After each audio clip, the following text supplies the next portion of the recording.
નમસ્કાર, એજન્ડા 89 સાથે હું છું હિના। બુલેટિનની શરૂઆત કરીએ મહત્વના સમાચારથી। સમાચાર મળી રહ્યા છે જે ચિંતાજનક પણ છે। રાજ્યમાં વરસાદની ગતિ ધીમી પડી ગઈ છે।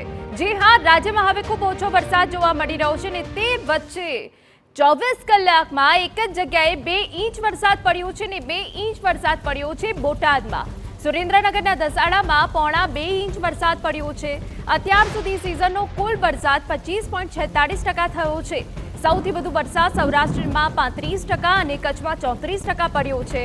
આ તરફ મધ્ય ગુજરાતમાં 16% અને ઉત્તર ગુજરાતમાં 17% વરસાદ પડ્યો છે। દક્ષિણ ગુજરાતમાં સિઝનનો 27% વરસાદ નોંધાયો છે। જો કે હવે આગામી 2 દિવસ હવામાન વિભાગ દ્વારા દક્ષિણ ગુજરાત અને સૌરાષ્ટ્રમાં ભારે વરસાદની આગાહી કરવામાં આવી છે, પરંતુ છેલ્લા અમુક દિવસોથી રાજ્યમાં વરસાદની ગતિ જે છે ઓછી પડી ગઈ છે। 24 કલાકમાં એક જ જગ્યાએ 2 ઇંચ વરસાદ પડ્યો છે।